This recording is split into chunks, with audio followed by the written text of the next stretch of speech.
another episode of On the Couch with McNeill Real Estate. My name is Janet, and today I'm delighted to welcome Anita Josefsson, who is a local artist and a Mornington identity.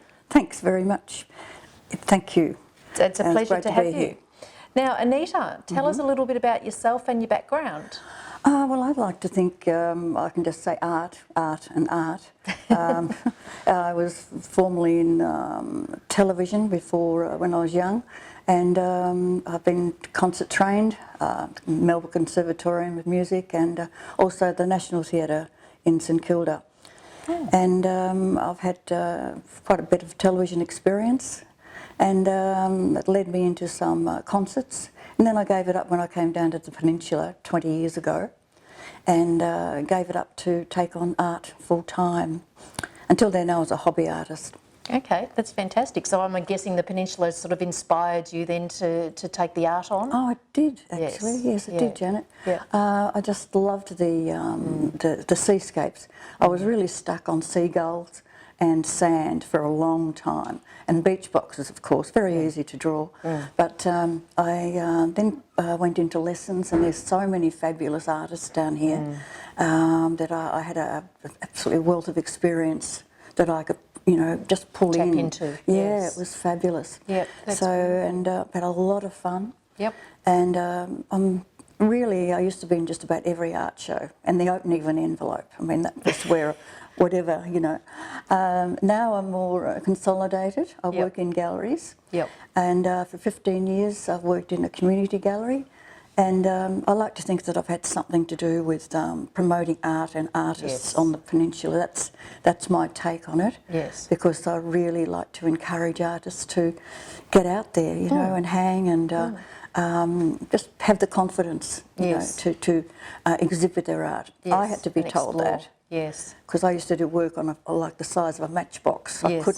I couldn't just get out there. Yes. Okay, that's really interesting. So you've been doing this for about 15 years, but do you have like a preferred method of work? And by that I mean, pastels or paints or... Yes, I do. Look, I work in acrylic. I find it very forgiving. Yes. You can get in to start something, leave it alone for a while, go back and change it, just go over it again.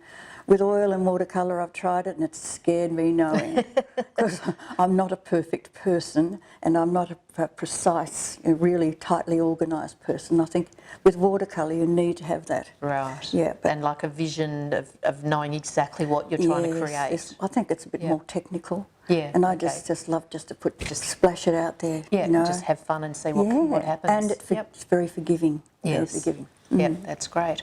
So do you have a particular or a favourite genre, as in animals or portraits or scenery? Yeah, well, I'm a figurative artist, but I love portraiture. And I've had some portraits. They're very hard to sell portraits, but if I see a face that I really like, then I'll go try it, give it a go, Yes. And I'm one of those thieving people on trains and buses and planes that if I see a face I really like, I'll sneak a photo just to get their nose. Okay, that's what I was about to ask you. If you're doing a portrait like that, do you need the person to be sat in front of you, or is it memory? Yeah, look, it's memory, and I take a lot of photos to get that look. But yes, I'll chase down a face if I really want to paint that person. I will, but I'm not up in the Archibald, area. But I've painted with people who are, and. I love watching Arne's work, on television. Yes, it's brilliant. Yes, fabulous. He's amazing. People, sitting for him. Yes. Yeah, if I only wish. Yeah. Yeah. Maybe you'll get on there if he sees this. But you don't see me much on the beach with seagulls anymore. No. I'm in cafes. My work is set in cafes or dancing or tea cafes. Yeah, I love people. Yep. And I do like to draw them, sometimes in funny ways. Right, humorous things. So do you work on consignment? So if someone said to you, I would like you to do my portrait, do you do that? No, I don't. Okay. I've got plenty of other people who would though, I know, Yep, okay, that's fantastic to know. And now, where do you actually display your artwork? Look, mostly in exhibitions that are on the Peninsula. And but I work in a gallery in Albert Park, Ryzanoff Gallery. Yes. It's a run by a lady in Mornington, Elena Ryzanoff, Anita Josefsson, and her gallery is called Ryzanoff Gallery, and we get a lot of international artists. Yep. And I do the openings, MC work, Okay. and we both source artists to put in the gallery. Elena travels a lot to do so and goes to art fairs, and we have meetings and we choose people to be a part of our gallery. Okay, that's amazing. Yeah, that's brilliant. I really enjoy it, yes. Yeah, We've got an opening this Friday night, actually. Yep. Of an artist, Carolyn Harrington, from Mount Eliza, and T.R. Eccles. Two different types of work, and it's great to put on two different artists. Yeah, it gives very you a completely good quality different perspective. Yeah. And a lot of Mornington artists come down because I know so many. Yes. And I'm very proud to always be a part of their openings. Fantastic. And help them sell. Yeah. No, I've seen you sort of put that on Facebook and so forth, and it looks pretty incredible. I'm no artist. I like art, but there's no way I could possibly do it. Now, I also know that you are involved in a number of local charities, so which ones? For about 4 years now, I've been with Hospice and Palliative Care. That's Peninsula Home Hospice. And I'm on the fundraising side. We have volunteers who are trained to go to the homes of the people who have a terminal illness. And what I've discovered, how I got into that, is because my husband at the time, he got cancer, and I was really aghast at how little information there was. About living alone he was, and the support. I just thought, what do we do from here? And that's a question all around for it. We all have to face. And I sought out these people, and it was within a year I was president. So, and I like to think that I've done a lot of fundraising. Yes. And it's my forte. And we raise about 60 or 70,000 a year for people who have a terminal illness. And I know that doesn't sound a lot, but we might have 800 people on the peninsula from Sorrento through to Mordialloc. Yep. And different age groups. You don't have to be old and crumbling. Yes. We have tiny children with families in need to find out how to look after this situation. But we try to make their lives more meaningful.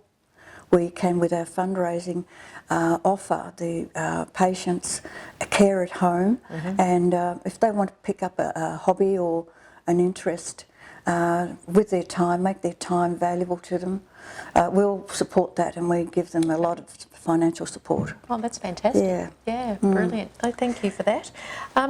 Now, with these charities that you're involved, sort of the Peninsula Home Hospice in particular, how would, if someone was listening to this and thought, oh, actually I'd like to get involved, how would they go about becoming involved?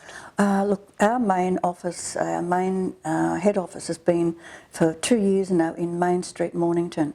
It's on the corner of Sussex, isn't it? Yes. Sussex Street, we met there? Yes. Yeah, Sussex Street and Main Street. It's quite a large building.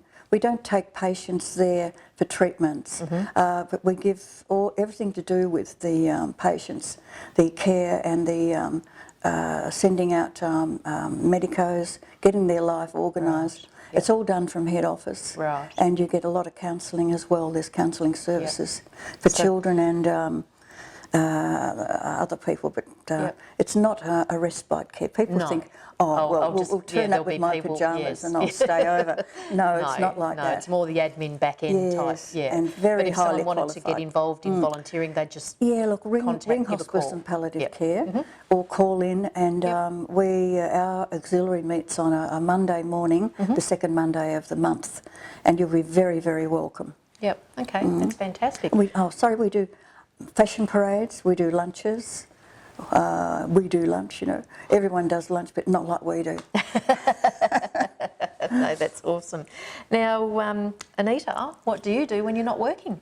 Oh, well, actually I've got a really passionate love of animals, and I've worked in rescue work with dogs, and I think part of my space in my head, my heart is with dogs. Yep. And I've been involved with it overseas, and I've lived in Bali and worked with Bali dogs, and I've also been involved with the dogs in Korea, which is pretty confronting.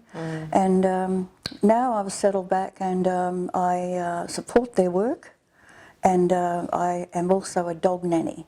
So I have dogs that are probably more elderly dogs and very spoilt ones.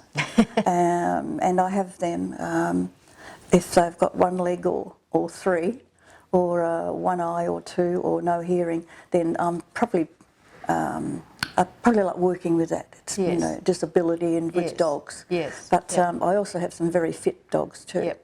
Next week I've got 2 little Jack Russells coming to stay. Oh, nice. Nice. They're all over the couch. They've got to be up there, you know. Yep. But, In your yes, face. yeah, I do love animals, and I seem to have a bit of a rapport. Yes, I won't you do. say I talk to Yes. them. Well, I was going to say, I have heard you be called the dog whisperer. Yes. Well, you know, I probably would like to be. Yep. And I think I can communicate with them. You can. Yeah. That's brilliant. Yeah. That's fantastic. Well, thank you for joining us today, Anita. And that concludes another episode of On the Couch with McNeill Real Estate. Thanks for watching.